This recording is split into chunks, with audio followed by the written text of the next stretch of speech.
नागपुर में मीडिया से बातचीत के दौरान राजस्व मंत्री चंद्रशेखर बावनकुले ने राजस्व विभाग के नए आरआर पर खुलकर बात करते हुए कहा कि करीब 50 साल बाद राजस्व विभाग की भर्ती और पदोन्नति प्रक्रिया में बड़ा बदलाव किया गया है, जिससे अधिकारियों की लंबे समय से लंबी समस्याओं का समाधान होगा। आगे बावनकुले ने शहर के लिए अलग डीपीडीसी की मांग, एसआरए व एफएसआई घोटाला मुद्दा, जंतर मंतर आंदोलन जैसे मुद्दों पर भी अपनी स्पष्ट प्रतिक्रिया साझा की। 1977 नंतर महसूल खात्याचा आस्थापनेचा आरआर काल आम्ही नोटिफिकेशन काढलेलं आहे। नोटिफिकेशन आज प्रसिद्ध झालं आहे। माननीय मुख्यमंत्री देवेंद्र फडणवीसजींनी या आरआरला मान्यता दिली आणि एक अत्यंत जी खूप दिवसाची रखडलेली ही प्रक्रिया होती आस्थापना विषयक, त्या प्रक्रिया आता पूर्ण झालेल्या आहेत। मी सर्व महसुली अधिकाऱ्यांना खूप खूप शुभेच्छा देतो की अत्यंत त्यांच्या आयुष्यातला महत्त्वाचा जो आस्थापनेचे प्रमोशन असतात किंवा त्यांचे अपॉइंटमेंट असतात, ह्या महत्त्वाच्या निर्णय काल झालेला आहे, त्याचं नोटिफिकेशन निघालेलं आहे। नागपूर शहराच्या आमदाराची मागणी आहे की वेगळी डीपीसी व्हावी, पण असं करता येत नाही। एका जिल्ह्याला एकच डीपीसी असतं, पण एक बाब मान्य केली की त्यांचे जे काही प्रश्न आहे डीपीसी आणि जिल्ह्यासंबंधी किंवा शहरासंबंधी, त्यावर 27 तारखेला नागपूर शहरापुरत्या विषयाकरता वेगळी चर्चा ही आयोजित केलेली आहे।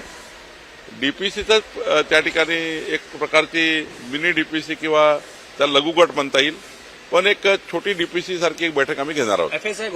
नाही, हे खरं आहे की एसआरए मध्ये वर्षानुवर्ष काही अधिकारी बसले आहेत।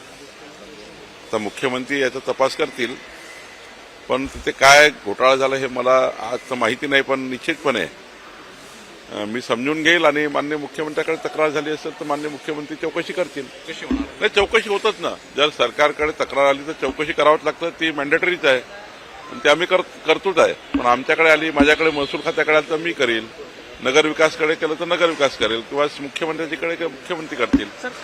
या देशाने पंतप्रधान नरेंद्र मोदीजींना 3दा पंतप्रधानपदी आरूढ केला आहे।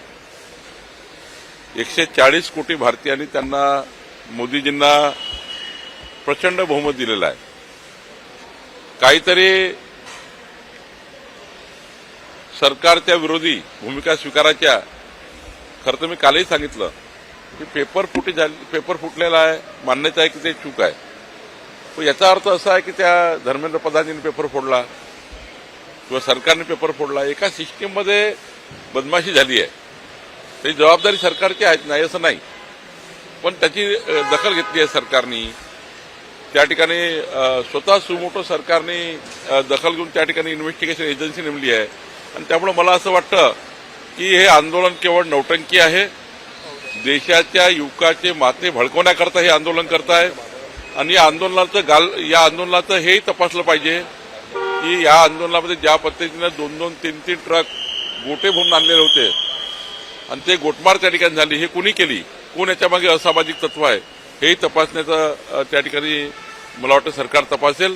पण हे आंदोलन जाणीवपूर्वक सरकारला बदनाम करण्याकरता, युवकाच्या मनात द्वेष निर्माण करण्याकरता केलं गेलं होतं।